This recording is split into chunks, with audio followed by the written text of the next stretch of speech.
ఈ ఏడాది ఎండలు మండుతాయని, అత్యంత వేడి సంవత్సరమని ఐఎండీ తెలిపింది. దేశంలో ఈ ఏడాది ఎండాకాలం సాధారణం కంటే అధిక వేడిగా ఉంటుందని వాతావరణ శాఖ హెచ్చరికలు జారీ చేసింది. దేశంలోని చాలా ప్రాంతాల్లో జూన్ వరకు సాధారణ ఉష్ణోగ్రతల కంటే ఎక్కువగా ఉంటాయని తెలిపింది.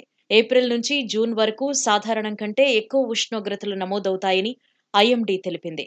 2023 కంటే 2024 అధ్వాన్నమైన వేడి తరంగాలను చూసే అవకాశం ఉందని అంతర్జాతీయంగా అనేక నివేదికలు వెల్లడించడంతో ఈ హెచ్చరికలు జారీ చేసినట్లు ఐఎండీ వర్గాలు వెల్లడించాయి. ఏప్రిల్ నుంచి జూన్ వరకు భారతదేశంలోని చాలా ప్రాంతాల్లో ఉష్ణోగ్రతలు సాధారణం కంటే ఎక్కువగా నమోదవుతాయని ప్రపంచ వాతావరణ సంస్థ ఇటీవల హెచ్చరించినట్లు ఐఎండీ తెలిపింది.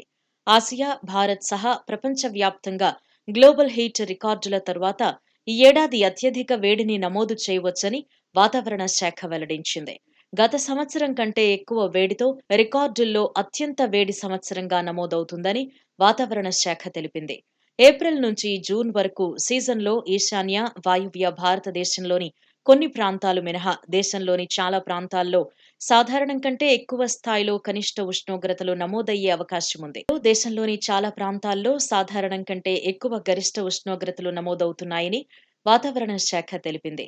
వాయువ్య, ఈశాన్య భారతంలో 1-2 చోట్ల మినహా దేశంలోని చాలా ప్రాంతాల్లో సాధారణ నెలవారీ కనిష్ట ఉష్ణోగ్రతలు ఎక్కువగా ఉండే అవకాశం ఉంది. ఏప్రిల్ నుంచి జూన్ వరకు దక్షిణ ద్వీపకల్పం, మధ్య, తూర్పు, వాయువ్య భారతదేశంలోని మైదానాలలో చాలా ప్రాంతాలలో సాధారణం కంటే ఎక్కువ వేడి గాలులు సంభవించే అవకాశం ఉంది.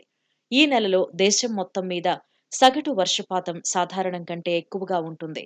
తూర్పు, పశ్చిమ తీరాలు, తూర్పు, ఈశాన్య భారతదేశంలోని కొన్ని ప్రాంతాలు, పశ్చిమ మధ్య భారతదేశంలో సాధారణం కంటే తక్కువ వర్షపాతం నమోదయ్యే అవకాశం ఉందని వాతావరణ శాఖ తెలిపింది.